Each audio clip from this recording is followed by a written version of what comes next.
Welcome to part 3. So we are now going to start on the fuselage, or as some people call it, the fuzz.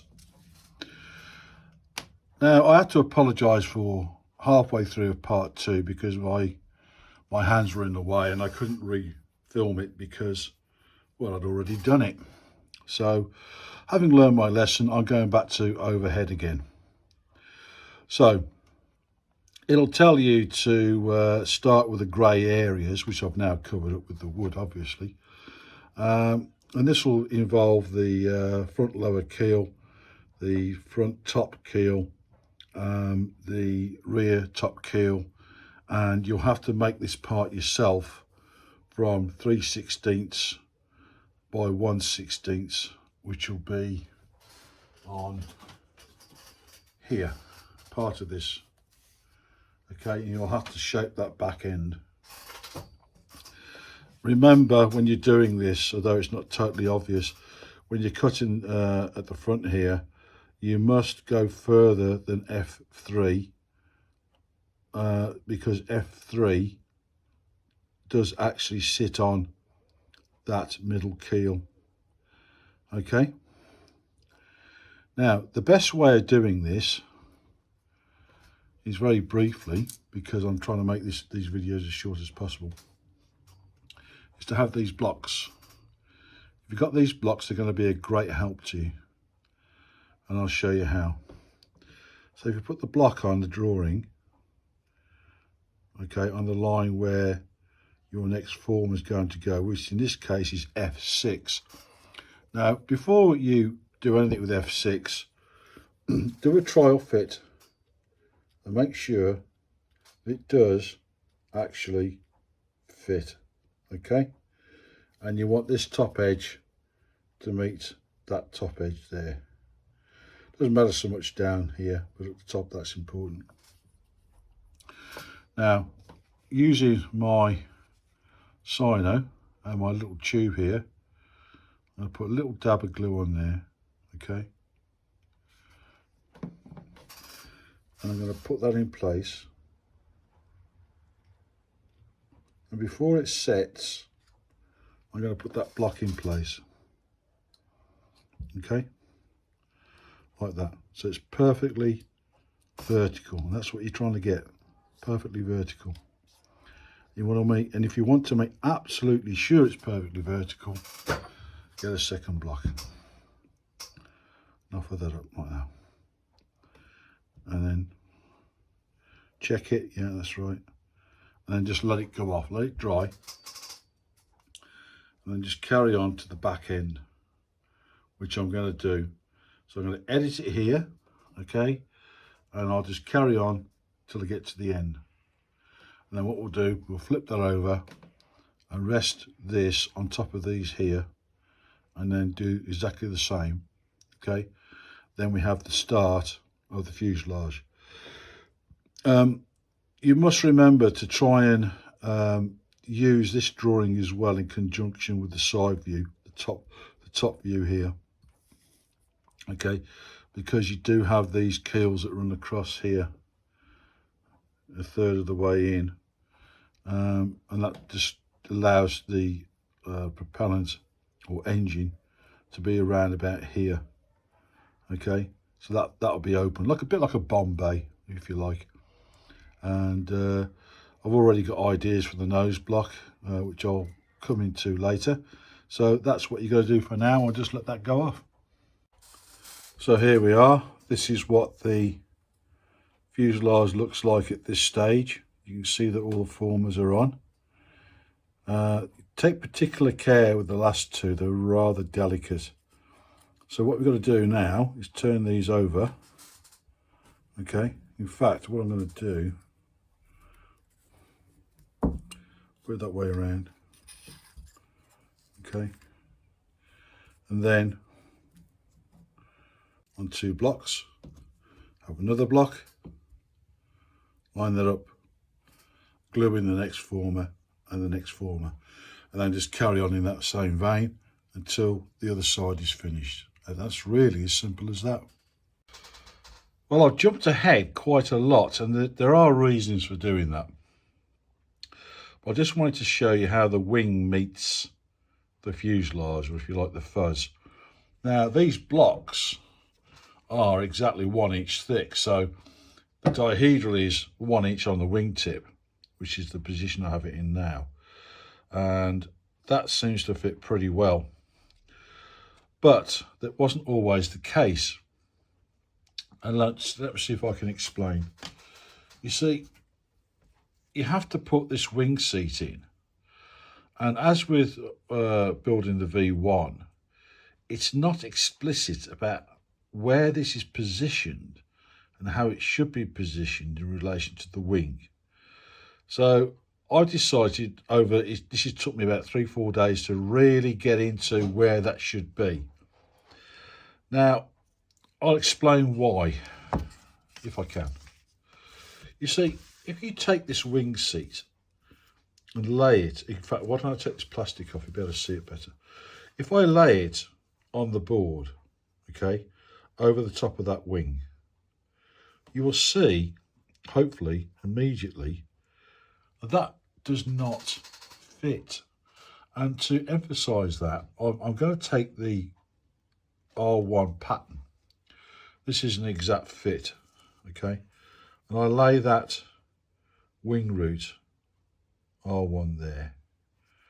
And then I put that on top.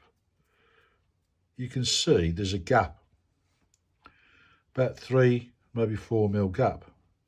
So to make that seat as it should, like that, you'll see,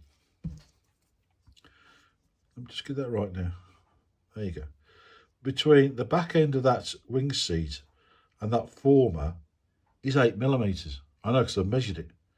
So therefore, this here is 8mm forward.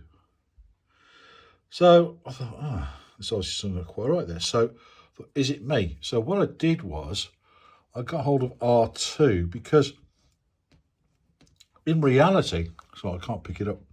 In reality, that will actually rest on R2. So you put R2 there. And as you'll probably notice, R2 ends here. And here's the former. Now that's about 15mm. So you offer that up. Now, to seat it correctly, you've still got the same problem. You've got an 8mm gap. What the hell is going on? Also, I think on this drawing, they ought to note here and put on their wing seat like that. And you'll see it also bends with the shape of the fuselage. Now, this is the inner keel, what I call a through keel here, this side and this side. And I experimented with putting this wing seat in different positions along here.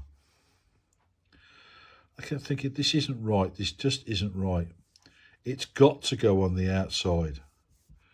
So, but it does say on the drawing, if I can just find it,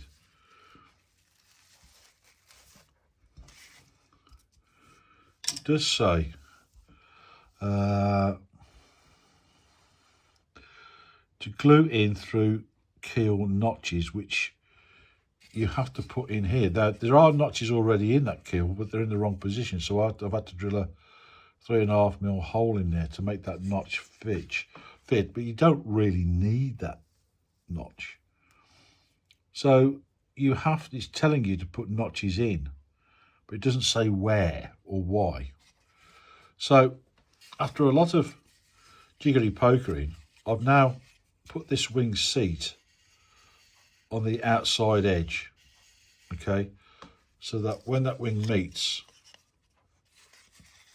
and you've got that 1 inch dihedral, it will now rest, and you'll see that bend. So it doesn't actually seat fully on the R2, but it does take the shape of the wing in that position. So it's going partly on the rib and partly on the paper and partly on the struts. Okay. Now, I did note that when you got it in position, there's a small gap here. Now, as much as I don't want to add weight, I couldn't really face having a gap there. I mean, that's like 3-4 mil gap. So I put a very soft piece of balsa in, shaped it and sanded it, so that now looks as though it seats better. There's a little tiny gap there, but I'm weighing up whether it's worth going to the trouble of filling that in or not. And I did so also on the trailing edge. So if I take that off now, you'll see that there, again using very soft balsa. And you'll see now that that fits in. And, you know, it's not a display model, so I'm going to accept that. So when I come to tissue, it'll just naturally fold over there, hopefully anyway. And so it won't look so ungainly. Now, going back to the fuzz, obviously these pieces are already in. You have to make, which part was it now? Yeah, this part here, you have to make that part, okay, to slip in. Yep, that's custom made. You just have to go off the drawing for that. And then you've got the outer, what do they call it on the paper? The outer through keel on either side. Then you've got the front side keels, they go in, and the through keels here where the engine goes, okay, and that basically makes up the fuselage. But what you'll find is that these through keels are not truly printed out properly. So it was I was weighing it up whether to remake these or just put them in as they are. And I thought, well, it is bending these formers slightly, and I thought, well, it's not that much that I can't live with it. So I decided to go with it as is. I think if I was rebuilding it, as with all things, I think I probably would remake them and reshape them and cut these notches out in a different place, just to keep that uniformity. But it's not going to make that much difference, to be truthful. And then all you got to do then is just make sure you sand everything flush, and that when you come to obviously the wing seat, it bends, it's got that curve in it, okay. And there you go. So yeah, I think the reason you haven't got instructions with these things is because I don't think anybody's actually built it and got back to them and said, oh, you need instructions. So that's what I think. So when it comes to this side, you'll see, you can see here where I've tried notching it as an experiment there.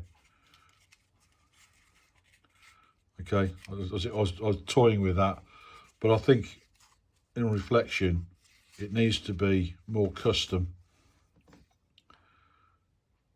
I'll hold it with the tweezers, and it goes in like that, which means I've got to cut slots in here and here, when it could have really done with already being cut out. So it's better for you to see this before you start your model and see what you're up against, which is half the reason I make these videos. Okay, so how far down do you make the cut? Well, basically, if you hold it up, it's whatever the width of that is. Whatever the width of that is. So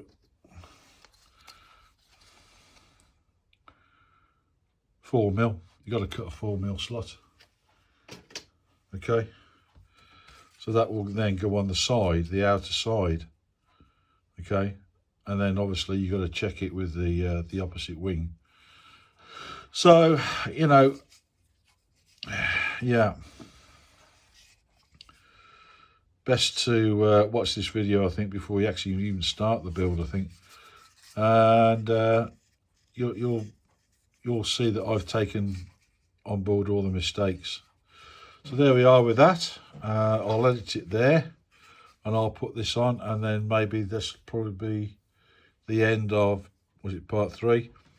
And then I'll put all the stringers on and the nose block, I think probably in part 4. So thank you for your time and your kindness, your patience.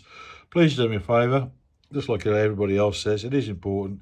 Hit the like button, and you don't have to subscribe, but if you can hit the like button or make a comment, that helps everything. Thank you very much for your time, and cheerio.